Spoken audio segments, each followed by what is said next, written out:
ओम नमः शिवाय। ಭಾರತ್ ಮಾತಾ ಶಿವಶಕ್ತಿ ಅವತಾರ ಪರಮಾತ್ಮ ವಾಣಿ. ಓಂ ಪಿತಾಶ್ರೀ ಶಿವ ತಂದೆಯ ನೆನಪಿದೆಯೇ?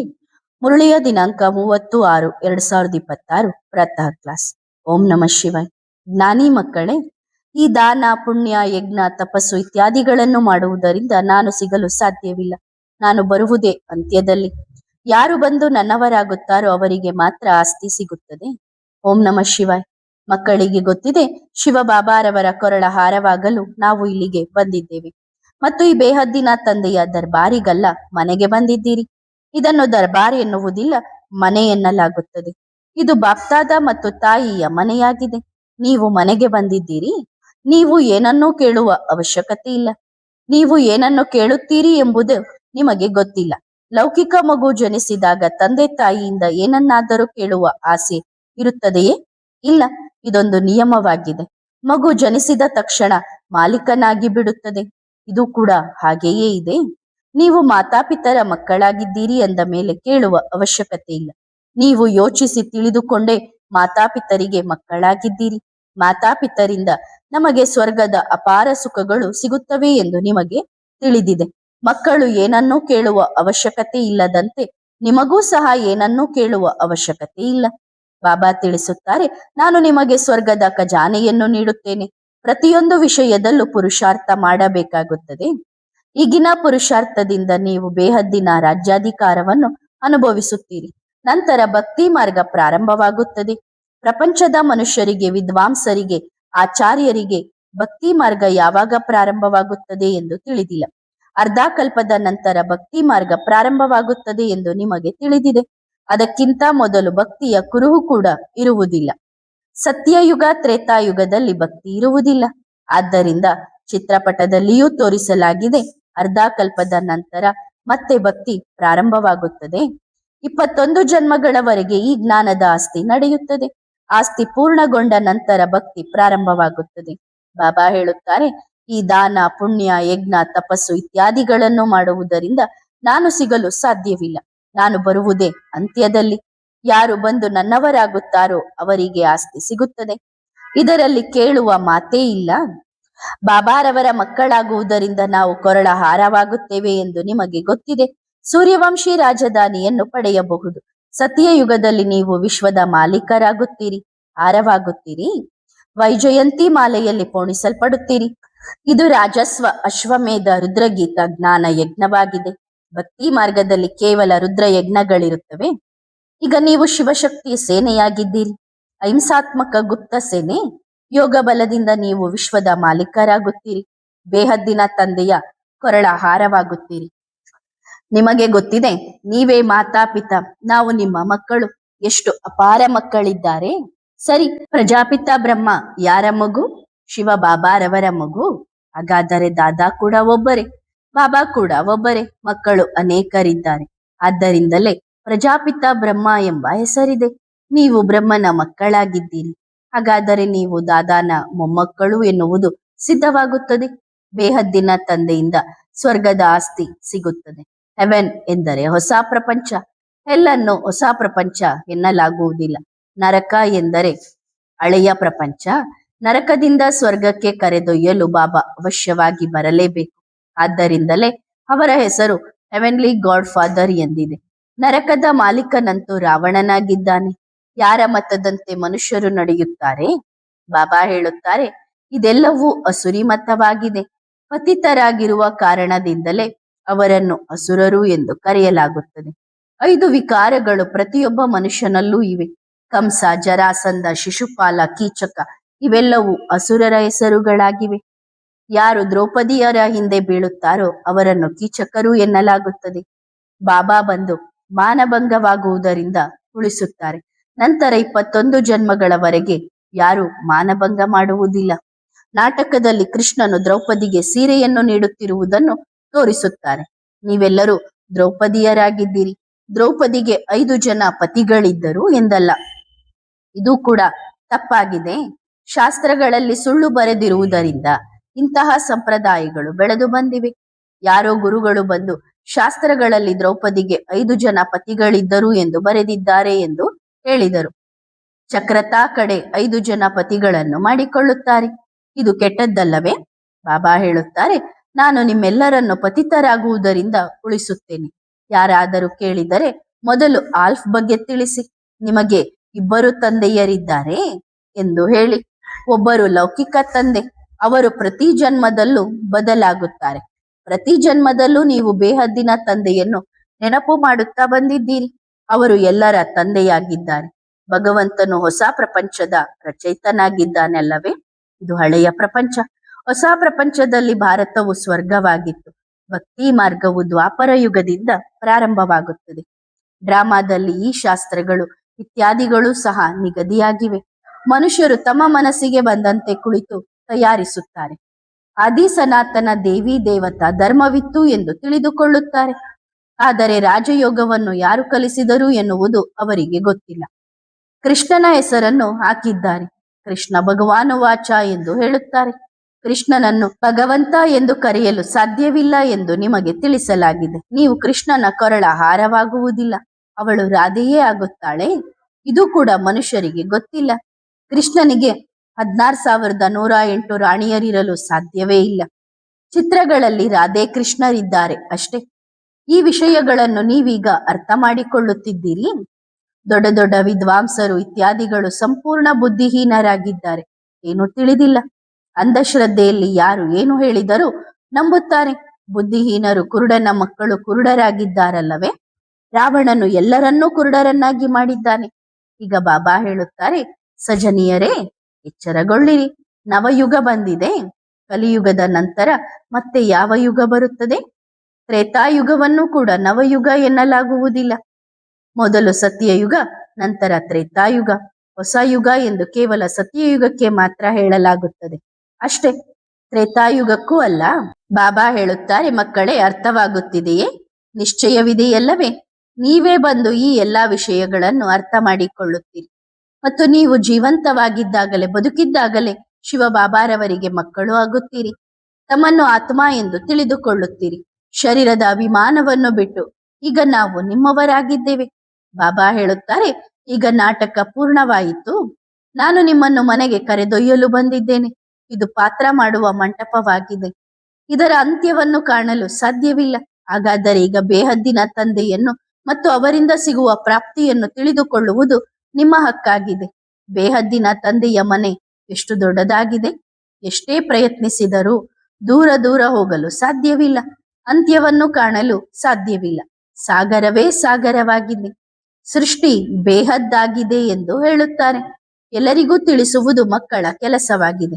ಇದರಲ್ಲಿ ಏನನ್ನೂ ಕೇಳುವ ಅವಶ್ಯಕತೆ ಇಲ್ಲ. ಬಾಬಾ ಹೇಳುತ್ತಾರೆ, ನಾನು ಬಂದಿದ್ದೇನೆ. ಈಗ ನೀವು ಈ ಪ್ರಾಪ್ತಿಯನ್ನು ಮಾಡಿಕೊಳ್ಳಿ. ಸೂರ್ಯವಂಶಿ ಅಥವಾ ಚಂದ್ರವಂಶಿ ರಾಜಧಾನಿಯನ್ನು ಪಡೆದುಕೊಳ್ಳಿ. ನಿಮ್ಮ ಸೀಟನ್ನು ಕಾಯ್ದಿರಿಸಿಕೊಳ್ಳಿ. ಅವಶ್ಯವಾಗಿ ಮಮ್ಮ ಬಾಬಾರವರ ಸೀಟುಗಳು ಪ್ರಸಿದ್ಧವಾಗಿವೆ. ಇವರು ಲಕ್ಷ್ಮೀನಾರಾಯಣರಾಗುತ್ತಾರೆ. ಇದನ್ನು ಸ್ವರಾಜ್ಯ ಎಂದು ಕರೆಯಲಾಗುತ್ತದೆ. ಇದು ಸ್ವರಾಜ್ಯಕ್ಕಾಗಿ ಜ್ಞಾನದ ಯಜ್ಞವಾಗಿದೆ. ನಿಮಗೆ ಸ್ವರಾಜ್ಯ ಸಿಗುತ್ತದೆ. ಎಲ್ಲ ಮನುಷ್ಯ ಮಾತ್ರರು ಈ ಯಜ್ಞದಲ್ಲಿ ಸ್ವಾಹ ಆಗಬೇಕಿದೆ. ಆದ್ದರಿಂದಲೇ ಇದನ್ನು ಯಜ್ಞ ಎನ್ನಲಾಗುತ್ತದೆ. ಬೊಂಬಿನ ಕಾಡಿಗೆ ಬೆಂಕಿ ಹತ್ತಿಕೊಳ್ಳುತ್ತದೆ ಎಂದು ನಿಮಗೆ ಗೊತ್ತಿದೆ. ನೀವು ಹಳೆಯ ಪ್ರಪಂಚವನ್ನು ಬಿಡಲು ಬಾಬಾರವರ ಬಳಿ ಬರುತ್ತೀರಿ. ತಾನು ಸತ್ತರೆ ಜಗತ್ತು ಸತ್ತಂತೆ. ನೀವು ಅಶರೀರಿಯಾದಾಗ ಏನೂ ಇರುವುದಿಲ್ಲ. ಮತ್ತೆ ಶರೀರ ಸಿಕ್ಕಾಗ ಪ್ರಪಂಚದ ನೆನಪಾಗುತ್ತದೆ. ಈಗ ಮೊದಲು ಹಳೆಯ ಪ್ರಪಂಚವನ್ನು ಬಿಡಬೇಕು. ಶರೀರದ ಅಭಿಮಾನವನ್ನು ಬಿಟ್ಟು ನೀವು ಶಿವ ಬಾಬಾರವರ ಕೊರಳ ಹಾರವಾಗುತ್ತೀರಿ. ಬಾಬಾ ಹೇಳುತ್ತಾರೆ, ನನ್ನಲ್ಲಿರುವ ಗುಣಗಳನ್ನು ನಾನು ನಿಮಗೆ ಕಲಿಸುತ್ತೇನೆ. ಯಾರಾದರೂ ಹೊಸ ಸಂಶೋಧನೆಯನ್ನು ಮಾಡಿದರೆ ಅದನ್ನು ರಾಜರ ಮೂಲಕ ವೃದ್ಧಿ ಮಾಡಿಸುತ್ತಾರೆ. ಇಲ್ಲಿಯೂ ರಾಜರಿದ್ದಾರೆ. ಅವರ ಮೂಲಕ ಜ್ಞಾನ ಹರಡುತ್ತಿತ್ತು. ಏಕೆಂದರೆ ರಾಜರಲ್ಲಿ ಶಕ್ತಿ ಇರುತ್ತದೆ. ಬಾಬಾ ನಿಮಗೆ ಹೊಸ ಸಂಶೋಧನೆಯನ್ನು ತಿಳಿಸಿದ್ದಾರೆ. ಸ್ವರ್ಗದ ಸ್ಥಾಪನೆ ಹೇಗೆ ಆಗುತ್ತದೆ ಎಂದು ಎಷ್ಟು ಕಷ್ಟಪಡಬೇಕಾಗುತ್ತದೆ. ಯಾರಾದರೂ ಸಂಶೋಧನೆ ಮಾಡಿದರೆ ಅದನ್ನು ವೃದ್ಧಿ ಮಾಡಲು ಸರ್ಕಾರಕ್ಕೆ ತಿಳಿಸುತ್ತಾರೆ. ಹಾಗೆಯೇ ನೀವು ಬೇಹದ್ದಿನ ಬಾಬಾರವರ ಪರಿಚಯ ನೀಡಬೇಕು. 5,000 ವರ್ಷಗಳ ಹಿಂದಿನಂತೆ ನಾವು ಸಹಜ ರಾಜಯೋಗವನ್ನು ಕಲಿಯುತ್ತಿದ್ದೇವೆ ಎಂದು ನಿಮಗೆ ಗೊತ್ತಿದೆ. ನಾವು ಓದುತ್ತಿದ್ದೇವೆ. ನೀವು ಕೇಳುವ ಅವಶ್ಯಕತೆಯೂ ಇಲ್ಲ. ಎಲ್ಲವನ್ನೂ ತಾವಾಗಿಯೇ ತಿಳಿಸುತ್ತಾ ಹೋಗುತ್ತಾರೆ. ಇಷ್ಟು ದಿನ ಎಷ್ಟು ಓದಿಸಿದ್ದಾರೆ? ಓದಿಸುತ್ತಾ ಈಗ ನಿಮಗೆ ಜ್ಞಾನದ ಸಾರವನ್ನು ನೀಡುತ್ತಾರೆ. ಇಂತಹ ಪಾಯಿಂಟ್ಸ್ಗಳನ್ನು ಧಾರಣೆ ಮಾಡಿ ಬರೆಯಿರಿ. 84 ಜನ್ಮಗಳ ಆಟ ಪೂರ್ಣವಾಯಿತು ಎಂದು ಬುದ್ಧಿಯಲ್ಲಿ ಪಕ್ಕಾ ಇರಲಿ. ಸತ್ಯಯುಗದಲ್ಲಿ ಬಹಳ ಕಡಿಮೆ ಜನರಿರುತ್ತಾರೆ. ಈಗ ಎಷ್ಟು ಮನುಷ್ಯರಿದ್ದಾರೆ? ಪೂರ್ತಿ ತಿನ್ನಲು ಕೂಡ ಆಹಾರ ಸಿಗುತ್ತಿಲ್ಲ. ಎಲ್ಲೆಡೆಯಿಂದ ಆಹಾರ ಧಾನ್ಯವನ್ನು ಕೇಳುತ್ತಲೇ ಇರುತ್ತಾರೆ. ಭಾರತವಾಸಿಗಳು ತಿನ್ನುವಷ್ಟು ಅನ್ನವನ್ನು ಸಂಗ್ರಹಿಸಲು ಅಥವಾ ತಯಾರಿಸಲು ಸಾಧ್ಯವಿಲ್ಲ. ಯುದ್ಧ ಅವಶ್ಯವಾಗಿ ನಡೆಯುತ್ತದೆ ಎಂದು ನಿಮಗೆ ಗೊತ್ತಿದೆ. ಹಡಗುಗಳು ಬರುವುದು ನಿಂತು ಹೋಗುತ್ತದೆ. ಬರಗಾಲ ಕೂಡ ಬಹಳ ಉಂಟಾಗುತ್ತದೆ. ಬಾಂಬ್ಸ್ಗಳು, ನೈಸರ್ಗಿಕ ವಿಕೋಪಗಳು, ಬಾಂಬ್ಸ್ಗಳ ಮಳೆ ಇತ್ಯಾದಿ ಎಲ್ಲ ಆಪತ್ತುಗಳು ಬರುತ್ತವೆ. ಮನುಷ್ಯರು ಬಹಳ ತ್ರಾಹಿ ಅಯ್ಯೋ ಅಯ್ಯೋ ಎನ್ನುತ್ತಾರೆ. ವಿನಾಶ ಹೇಗೆ ಆಗುತ್ತದೆ ಎನ್ನುವುದನ್ನು ನೀವು ಅವಶ್ಯವಾಗಿ ನೋಡುತ್ತೀರಿ. ರಿಹರ್ಸಲ್ ನಡೆಯುತ್ತಲೇ ಇರುತ್ತದೆ. ಚೀನಾ, ರಷ್ಯಾವನ್ನು ನಾವು ಇಷ್ಟರಲ್ಲೇ ಆರಿಸಿ ಬಿಡುತ್ತೇವೆ ಎಂದು ಹೇಳುತ್ತಾರೆ. ಮಕ್ಕಳೇ, ಇದು ನಿಮಗೆ ಗೊತ್ತಿದೆ. ಇದು ಯುದ್ಧದ ಮೂಲಕ ಹಾರಲೇಬೇಕು. ಈಗ ನೀವು ಯಾದವರು, ಕೌರವರು, ಪಾಂಡವರು ಎಂದು ಯಾರಿಗೆ ಹೇಳಲಾಗುತ್ತದೆ ಮತ್ತು ಅವರು ಏನು ಮಾಡುತ್ತಿದ್ದಾರೆ ಎನ್ನುವುದನ್ನು ಅರ್ಥ ಮಾಡಿಕೊಂಡಿದ್ದೀರಿ. ಅವರ ಯೋಜನೆಗಳನ್ನು ನೋಡಿ ಮತ್ತು ನಿಮ್ಮ ಯೋಜನೆಯನ್ನು ನೋಡಿ. ನಿಮ್ಮದು ಸತ್ಯವಾದ ಯೋಜನೆಯಾಗಿದೆ. ನಾವು ಇಷ್ಟು ಧಾನ್ಯವನ್ನು ನೀಡುತ್ತೇವೆ, ಅಂದರೆ ಅಲ್ಲಿಂದ ಎಂದೂ ತರಿಸಿಕೊಳ್ಳುವ ಅವಶ್ಯಕತೆಯೇ ಇರುವುದಿಲ್ಲ ಎಂದು ಅವರು ಹೇಳುತ್ತಾರೆ. ಅಣೆಕಟ್ಟುಗಳನ್ನು ಎಷ್ಟು ಕಟ್ಟುತ್ತಾರೆ, ನಂತರ ಅವು ಒಡೆದು ಹೋದಾಗ ಎಷ್ಟು ನಷ್ಟವಾಗುತ್ತದೆ. ಇದನ್ನು ಪ್ರಾಕೃತಿಕ ವಿಕೋಪ ಎನ್ನಲಾಗುತ್ತದೆ. ಬಹಳ ಆಪತ್ತುಗಳು ಬರುತ್ತವೆ. ಮಕ್ಕಳಾದ ನೀವು ಬಹಳ ಸ್ಥಿರವಾಗಿರಬೇಕು. ಈ ಹಳೆಯ ಕೊಳಕು ಪ್ರಪಂಚದಲ್ಲಿ ಎಷ್ಟು ದಿನ ಇರಬೇಕು? ಈಗ ಸುಖಧಾಮವಾಗಿ ಬಿಡಲಿ ಎಂದು ನೀವು ಬಯಸುತ್ತೀರಿ. ಆದರೆ ನೀವೀಗ ಬಾಬಾರವರ ಜೊತೆಗಿದ್ದೀರಿ. ಬಹಳ ಸೇವೆ ಮಾಡುತ್ತೀರಿ. ಪ್ರತಿಯೊಬ್ಬರನ್ನು ಮುಕ್ತಗೊಳಿಸುತ್ತೀರಿ. ನೀವು ಪತಿತ ಪಾವನನ ಸೇನೆಯಾಗಿದ್ದೀರಿ. ಎಲ್ಲರನ್ನು ಪಾವನರನ್ನಾಗಿ ಮಾಡುತ್ತೀರಿ. 5000 ವರ್ಷಗಳ ಹಿಂದೆಯೂ ನಾವು ಈ ರಾಖಿಯನ್ನು ಕಟ್ಟಿದ್ದೆವು ಎಂದು ತಿಳಿಸಬೇಕು. ಸತ್ಯಯುಗ, ತ್ರೇತಾಯುಗದಲ್ಲಿ ಮತ್ತೆ ಈ ರಾಖಿ ಕಟ್ಟುವ ಅವಶ್ಯಕತೆಯೇ ಇರುವುದಿಲ್ಲ. ನಂತರ ದ್ವಾಪರ ಯುಗದಿಂದ ಈ ಸಂಪ್ರದಾಯ ಪ್ರಾರಂಭವಾಗುತ್ತದೆ. ಅದು ಭಕ್ತಿ ಮಾರ್ಗವಾಗಿದೆ. ನಾವು ಕೊರಳ ಹಾರವಾಗಲು ಬಂದಿದ್ದೇವೆ ಎಂದು ನಿಮಗೆ ತಿಳಿದಿದೆ. ಮಕ್ಕಳಿಗೆ ಎಷ್ಟು ಖುಷಿ ಇದೆ ಅಷ್ಟೇ. ಈಗ ನಾವು ಹೋದೆವು ಅಂದ ಮೇಲೆ ಹೋದೆವು. ಪಾಪಕರ್ಮ ವಿಕರ್ಮಗಳ ಗತಿಯನ್ನು ತಿಳಿಸುತ್ತಲೇ ಇರುತ್ತಾರೆ. ಈ ಸಮಯದಲ್ಲಿ ಏನನ್ನು ತಿಳಿಸುತ್ತಿದ್ದಾರೋ ಅದು ಅಕ್ಷರಶಃ 5000 ವರ್ಷಗಳ ಹಿಂದೆಯೂ ನಿಮಗೆ ತಿಳಿಸಿದ್ದರು. ಬೇರೆ ಯಾವ ಮನುಷ್ಯರೂ ಹೀಗೆ ಹೇಳಲು ಸಾಧ್ಯವಿಲ್ಲವೇ? ನಾವು ಈಗ ಹೇಗೆ ಕುಳಿತಿದ್ದೇವೆಯೋ ಹಾಗೆ 5000 ವರ್ಷಗಳ ಹಿಂದೆಯೂ ಕುಳಿತಿದ್ದೆವು. ಇದೇ ಬಟ್ಟೆಗಳಲ್ಲಿ ನಿಮಗೆ ತಿಳಿಸಿದ್ದೆವು. ಮನುಷ್ಯರು ನಿಮಿಷ ನಿಮಿಷಕ್ಕೂ ನಡೆಯುವ ಮಾತನ್ನು ಮತ್ತೆ ಕಲ್ಪದ ನಂತರ ಇದನ್ನೇ ಪುನರಾವರ್ತಿಸುತ್ತಾರೆ. ಈ ಮಾತು ನಿಮ್ಮನ್ನು ಹೊರತುಪಡಿಸಿ ಬೇರೆ ಯಾರ ಬುದ್ಧಿಯಲ್ಲೂ ಇಲ್ಲ. ಅದರಲ್ಲೂ ಸೇವಾದಾರಿ ಮಕ್ಕಳಷ್ಟೇ ಅರ್ಥ ಮಾಡಿಕೊಳ್ಳಬಲ್ಲರು. ಅವರ ಬುದ್ಧಿಯಲ್ಲಿ ಮಾತ್ರ ಧಾರಣೆಯಾಗಲು ಸಾಧ್ಯ. ನಾವು ಪಾತ್ರಧಾರಿಗಳು ಎನ್ನುವುದು ನೆನಪಿರಲಿ. ಕಲ್ಪದ ಮೊದಲು ಕೂಡ ಬಾಬಾ ಈಗ ಮಾಡಿಸುತ್ತಿರುವಂತೆಯೇ ಪುರುಷಾರ್ಥ ಮಾಡಿದ್ದೆವು. ಕಲ್ಪದ ನಂತರವೂ ಹೀಗೆಯೇ ಆಗುತ್ತದೆ. ಇದೇ ಗೀತೆಗಳು ಇತ್ಯಾದಿಗಳು ಮೊಳಗುತ್ತವೆ. ಎಷ್ಟು ಅದ್ಭುತವಾದ ಅರ್ಥ ಮಾಡಿಕೊಳ್ಳುವ ವಿಷಯಗಳು ಅಲ್ಲವೇ? ಬಾಬಾ ಹೇಳುತ್ತಾರೆ, ಈ ಹಳೆಯ ಶರೀರವನ್ನು ಕೂಡ ಮರೆಯಬೇಕು. ಬೇಹದ್ದಿನ ಬಾಬಾ ಹೇಳುತ್ತಾರೆ, ಈಗ ಅಶರೀರಿಯಾಗಿ ದೇಹಿ ಅಭಿಮಾನಿಯಾಗಬೇಕು. ಆತ್ಮಕ್ಕೆ ದುಃಖದ ಅನುಭವವಾಗುತ್ತದೆ ಅಲ್ಲವೇ? ಆತ್ಮ ಹೇಳುತ್ತದೆ, ನಾವು ಈ ಶರೀರವನ್ನು ಬಿಟ್ಟು ಮತ್ತೆ ಬೇರೆ ಶರೀರವನ್ನು ತೆಗೆದುಕೊಳ್ಳುತ್ತೇವೆ. ಇದು ಬಹಳ ಹಳೆಯ ಶರೀರವಾಗಿದೆ. ಈಗ ಹೋಗಬೇಕು ಮತ್ತೆ ಹೊಸ ಪ್ರಪಂಚಕ್ಕೆ. ಅಲ್ಲಿ ಶರೀರ ಕೂಡ ಹೊಸದು ಸಿಗುತ್ತದೆ. ಅದನ್ನು ಸತ್ಯಯುಗ, ಹೊಸ ಪ್ರಪಂಚ ಎನ್ನಲಾಗುತ್ತದೆ. ಅವಶ್ಯವಾಗಿ ಬಾಬಾರವರಿಂದ ಆಸ್ತಿ ಸಿಗಬೇಕು. ಸ್ವರ್ಗದ ಆಸ್ತಿ ಸಿಗುತ್ತದೆ ಎಂದು ನಿಮಗೆ ಗೊತ್ತಿದೆ. ದ್ವಾಪರ ಯುಗದಿಂದ ಹಿಡಿದು ನಿಮ್ಮ ಕರ್ಮಗಳ ಅನುಸಾರ ಲೌಕಿಕ ತಂದೆಯಿಂದ ಆಸ್ತಿಯನ್ನು ಪಡೆಯುತ್ತಾ ಬಂದಿದ್ದೀರಿ. ಸತ್ಯಯುಗ, ತ್ರೇತಾಯುಗದಲ್ಲಿ ಈ ಜನ್ಮದ ಪುರುಷಾರ್ಥದ ಪ್ರಾರಬ್ಧವು ನಡೆಯುತ್ತದೆ. ಇಲ್ಲಿಂದ ನೀವು ಪ್ರಾರಬ್ಧವನ್ನು ಮಾಡಿಕೊಂಡು ಹೋಗುತ್ತೀರಿ. ಸತ್ಯಯುಗ, ತ್ರೇತಾಯುಗದಲ್ಲಿ ಒಳ್ಳೆಯ ಅಥವಾ ಕೆಟ್ಟ ಕರ್ಮಗಳನ್ನು ಮಾಡುತ್ತೇವೆ ಎಂದು ಹೇಳುವುದಿಲ್ಲ. ಕರ್ಮಗಳನ್ನು ಇಲ್ಲಿಯೇ ತೀರಿಸಿಕೊಳ್ಳಬೇಕು ಎಂದು ಇಲ್ಲಿ ತಿಳಿಸಲಾಗುತ್ತದೆ. ಯಾರು ಮಾಡುತ್ತಾರೋ ಅವರು ಪಡೆಯುತ್ತಾರೆ. ಈಗ ನೀವು ನಿಮ್ಮ ಪರಿಶ್ರಮದಿಂದ 21 ಜನ್ಮಗಳ ಆಸ್ತಿಯನ್ನು ಪಡೆಯುತ್ತೀರಿ. ಈಗ ಯಾರು ಬೇಕಾದರೂ ಪುರುಷಾರ್ಥ ಮಾಡಿಕೊಳ್ಳಿ. ಮಹಿಳೆಯರು ಕೂಡ ಎಷ್ಟು ಶ್ರೇಷ್ಠ ಪದವಿಯನ್ನು ಪಡೆಯುತ್ತಾರೆ. ಮೊದಲು ಲಕ್ಷ್ಮಿ, ನಂತರ ನಾರಾಯಣ. ಹಾಗಾದರೆ ನಿಮ್ಮ ಈ ಜನ್ಮವು ವಜ್ರದಂತಿದೆ. ಇದರ ಮೌಲ್ಯವನ್ನು ಯಾರೂ ಹೇಳಲು ಸಾಧ್ಯವಿಲ್ಲ. ಕವಡೆ ಸಮಾನವಾದ ಜನ್ಮದಲ್ಲಿ ನೀವು ಎಷ್ಟು ದುಃಖಿಯಾಗಿದ್ದೀರಿ. ಅಳುವುದು, ಬಡಿದುಕೊಳ್ಳುವುದು ಏನೆಲ್ಲ ನಡೆದಿದೆ. ಆಪತ್ತುಗಳಿಂದ ಮನುಷ್ಯರಿಗೆ ನಿದ್ರೆ ಬರುವುದಿಲ್ಲ. ಮಾತ್ರೆ ತೆಗೆದುಕೊಂಡು ವಿಶ್ರಾಂತಿ ಪಡೆಯುತ್ತಾರೆ. ದೊಡ್ಡ ಗದ್ದಲ ನಡೆಯಲಿದೆ. ಇಡೀ ರಾಜ್ಯವೇ ಹೊರಟು ಹೋಗುತ್ತದೆ. ಮಿಲಿಟರಿ ಇತ್ಯಾದಿ ಎಲ್ಲರೂ ಹೋಗಬೇಕಿದೆ. ನಿಮಗೆ ಮಿಲಿಟರಿಯಿಂದಲೇ ಮತ್ತೆ ರಾಜ್ಯ ಸಿಗಬೇಕಿದೆ. ಯಾರು ದೊಡ್ಡವರಿರುತ್ತಾರೋ ಅವರ ಕೈಗೆ ಅಧಿಕಾರ ಬರುತ್ತದೆ. ಉದಾಹರಣೆಗೆ, ಪಾಕಿಸ್ತಾನದ ಒಬ್ಬ ಮಾರ್ಷಲ್ ಕೈಯಲ್ಲಿ ಎಷ್ಟು ಶಕ್ತಿ ಇದೆ. ಇದು ಕೂಡ ಹಾಗೆಯೇ ಆಗಲಿದೆ. ಇಡೀ ರಾಜ್ಯವೇ ಕುಸಿದು ಬೀಳುತ್ತದೆ. ನಾವು ಬಹಳ ಒಳ್ಳೆಯ ಜನ್ಮವನ್ನು ತೆಗೆದುಕೊಳ್ಳುತ್ತೇವೆ ಎಂದು ನಿಮಗೆ ತಿಳಿದಿದೆ. ಇನ್ನು ಸ್ವಲ್ಪ ಸಮಯವಷ್ಟೇ ಬಾಕಿ ಇದೆ. ಈಗ ಮನುಷ್ಯರ ಮುಖಗಳು ಬೆಳ್ಳಗಿರಬಹುದು, ಸುಂದರವಾಗಿರಬಹುದು, ಆದರೆ ಎಷ್ಟು ದುಃಖದಾಯಕವಾಗಿವೆ. ಬೆಳ್ಳಗಿರುವವರ ಹಿಂದೆ ಕೂಡ ಬಹಳ ಬೀಳುತ್ತಾರೆ. ಕಪ್ಪಗಿರುವುದು ಒಳ್ಳೆಯದು. ಕಪ್ಪಾಗಿರುವವರಿಗೆ ಅಭಿಮಾನವಿರುವುದಿಲ್ಲ. ಬೆಳ್ಳಗಿರುವವರಿಗೆ, ಸುಂದರವಾಗಿರುವವರಿಗೆ ಅಭಿಮಾನ ಬಹಳ ಇರುತ್ತದೆ. ಆದ್ದರಿಂದ ಒಂದು ಕಪ್ಪಾಗಿರುವುದು ಒಳ್ಳೆಯದು, ಇನ್ನೊಂದು ಕುಮಾರಿಯಾಗಿರುವುದು ಒಳ್ಳೆಯದು. ಬಾಬಾ ಹೇಳುತ್ತಾರೆ, ನಾನು ಕಪ್ಪಾಗಿರುವವರನ್ನೇ ಬೆಳ್ಳಗೆ ಮಾಡುತ್ತೇನೆ, ಸುಂದರ ಮಾಡುತ್ತೇನೆ.